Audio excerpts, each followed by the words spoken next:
So let's start with some brief introductions. At the far end, Michael Shaw from GlaxoSmithKline. In the middle, Heidi Ollinger from McDonald's. And closest to me, Peter Solmsen from Siemens. The question we're going to be talking about is turning compliance from a cost into an asset.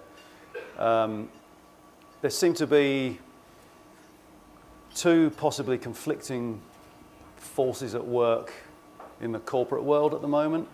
Every company is under pressure to cut costs, but also compliance is a growing concern. If you look at the surveys, compliance officers feel like they're overworked. Sometimes they don't have enough resources at their disposal. But as everyone in this audience knows, the list of risks to companies just keeps growing. So I'm going to start with just a general question. Peter, we'll start with you. How do you go about persuading people internally that compliance efforts need to be taken really seriously? Well, at Siemens, it's relatively easy because we had a terrible compliance bust back in 2006, 2008, and it cost us upwards of $2 billion to fix. Anyone who lived through that was sufficiently educated to see the value of prevention. Now, we've had a lot of people join the company since then.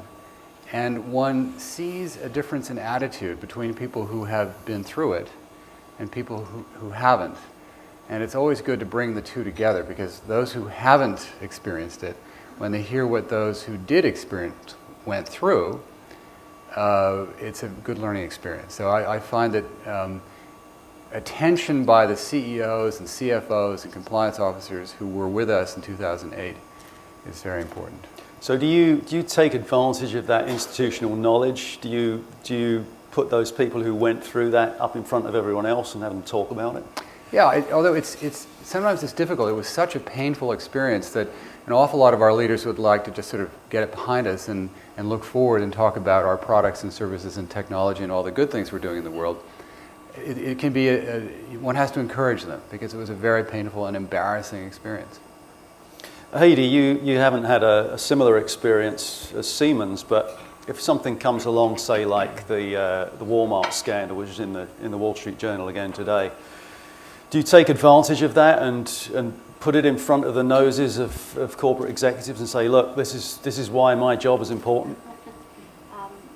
I think there's a lot of information and articles about compliance these days in newspapers. In addition to that, many of our board members and our CEO, they're on boards themselves.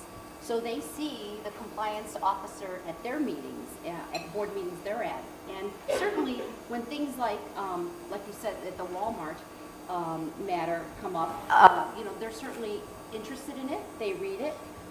And I do talk about how important it is that we continue to put our program forward and do the things we have to do and have the necessary resources to continue to make sure that our program is an effective program around the world. We operate in 117 countries. Many of them are in high-risk areas, so we certainly have to keep that top of mind. So, knowing what's going on outside, always being on top of trends, and certainly regulatory and enforcement trends, as well as what's happening at other organizations, certainly is important for us. Do you have your own internal communications person within compliance? No, we don't. No, but we have. I'm sorry. I didn't realize it was not working very well. Sorry. No, we don't, but we're very close to the communications team. We have, as you know, a large communications department, and our department certainly takes advantage of working with them on any of the any of our communications, both internally, especially internally to our employees. Michael, you went through a fraud settlement last year. Is it the same story as Siemens? Actually, it's not. I think our organization, prior to the fraud settlement, was really trying to elevate our mission and our values. In particular, I think we're very fortunate in our sector. Our mission is to help people do more, feel better, live longer. So we take that mission very seriously, and a compliance error, infraction, etc., can actually impede our license to operate and prevent us from helping patients. So because of that, our management prior to settlement was elevating the values and our mission through everything we did. So actually, when the settlement came, much of our messaging, our communications, was culturally to say, listen, our company has always had values.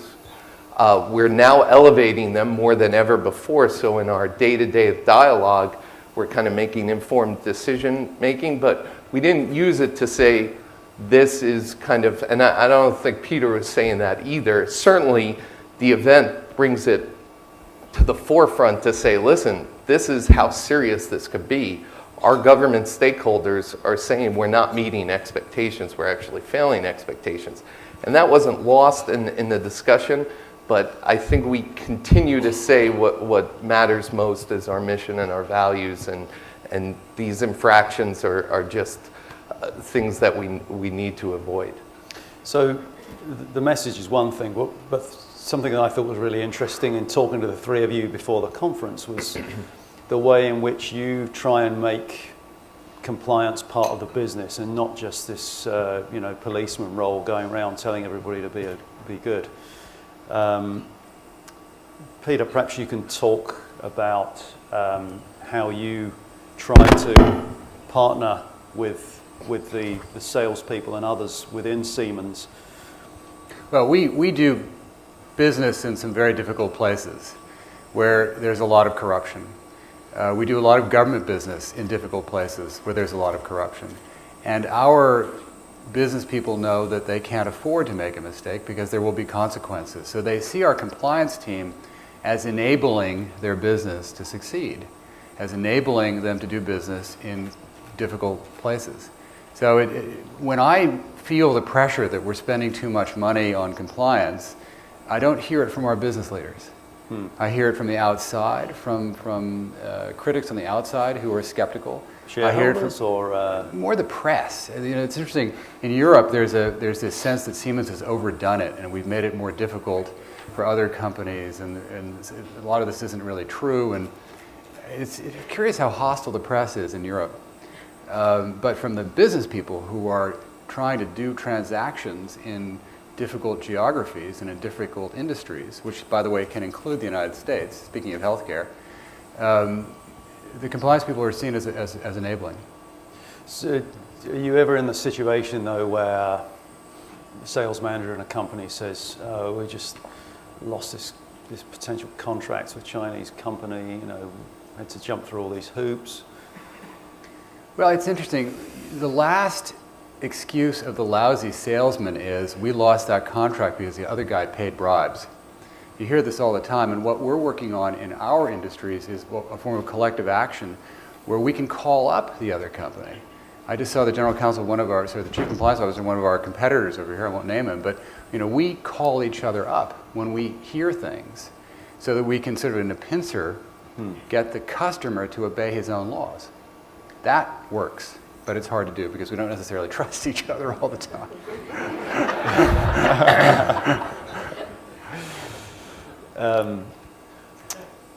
Michael, how do you get a voice at the table when it comes to Glaxo as a business? Well, similar to Peter, we continue the dialogue with our employees and not just have that framework where we could call upon a competitor, but if there's an infraction, and try to ensure that there's a level playing field. We also try to highlight the opportunities where doing the right thing and actually exhibiting the values or applying a particular industry standard has actually fostered our reputation, our positive reputation with customers, and actually unlocked opportunities. Can you give us an example? Yeah, I can't give you an example. So our company was one of the first pharma companies recently to pull out volume-based incentives for our sales reps. So no longer at our company do our sales representatives get incentivized every time a physician prescribes a medicine. We now evaluate based on business acumen, scientific acumen, and customer engagement. And what that enables the rep to do is actually truly put the patient first in everything they do. So recently we heard a story where in one of our products, a representative was called into a doctor's office. And the doctor said, hey, I got a great patient for your product, 43-year-old male. These are the PSA levels. It was in the urology area. And I think should go on your product. Now, our representative in the old days would get incentivized for that prescription. Now, they're incentivized based on their knowledge, and that representative actually was able to share with that physician, a general practitioner, say, listen, based on the elements or the PSA levels and the things you just shared with me about that patient, I don't think our product is right for that patient. And in fact, I think you should refer that patient to a urologist immediately. Sure enough, the representative comes back a month later. The doctor thanks the representative profusely because that male patient had prostate cancer. And had the representative, is that me? Or, I don't know. Sorry. I give up. If that representative had not educated the physician based on those elements, this patient may have been going on a product and masking certain symptoms.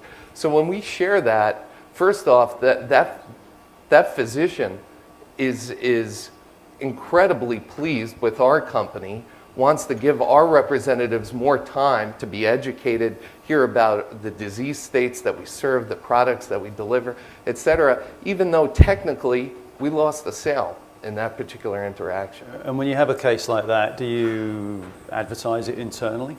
Not as much as you'd think. And it's interesting, when I came on board, I was used to as being a compliance officer in one shape or another for the last 20 years, trying to capture the positive moments, to kind of have a list just in case when the government arrives or through other kinds of communications.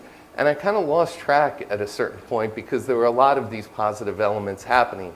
So at times when the right moment is there, we do that. But also in our meetings, we call those examples out, and we actually reward and recognize based on positive instances related to compliance. Heidi, what steps do you take to make sure that you're part of the business decisions at McDonald's? Our business it's a rather simple business. We sell hamburgers and French fries and chicken. And so, when it comes to the people in our markets, what we normally do is we work with them on, with each of our markets on talking about what are the risks. What are the risks in this market?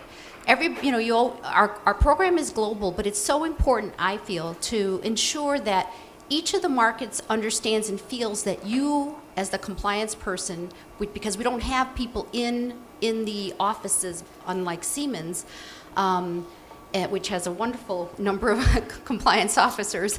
We don't have those. It's important for them to know that we still, we recognize that they have challenges, that they have things they have to work on, and that the business still has to move forward. So we work with each of them to understand, what are your risks? What risks do you see? What is preventing you?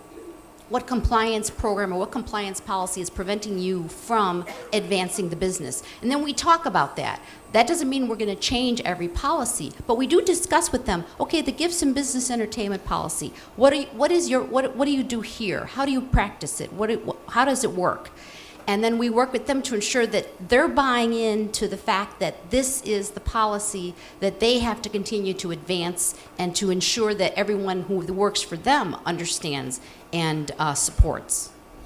And we talked about, Michael had his positive example. Do any of you make use of, I guess you have some fairly obvious negative examples as well. So is it both a carrot and stick approach?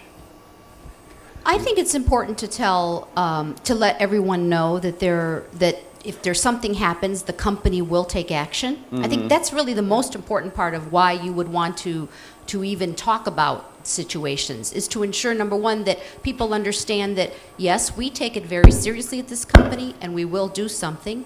And number two, to make sure that maybe that will be a deterrent to say, you know what, the company is not going to just, I mean, it has values, McDonald's has values, and they expect people to live up to them, and those that don't live up to them will have to face some sort of disciplinary action. I think it's significant that we address the myths. This is very, particularly in Europe, but you hear it also in the United States. One of the most important messages from Siemens now, both internally and externally, is that after we cleared up, revenues went up. Earnings quality went up. Our business got better. The business we were buying was lousy business. And this has led to self-confidence among our business people all around the world. A, you can say no and you still get the deal. There's a guy who used to work for me who we built the railroads around Bangkok, which is not an easy place to do business. We know those deals were all clean. And I asked him once how he did that. He's a project manager. And he said he told his team to say, when the hand comes out, you don't say, compliance won't let me do that, or you just say, I don't do that. I don't do that. These are my values. It's incredibly powerful. And the message that we're delivering, and it meets some cynicism sometimes, but we can actually speak from reality, is a clean business is good business everywhere.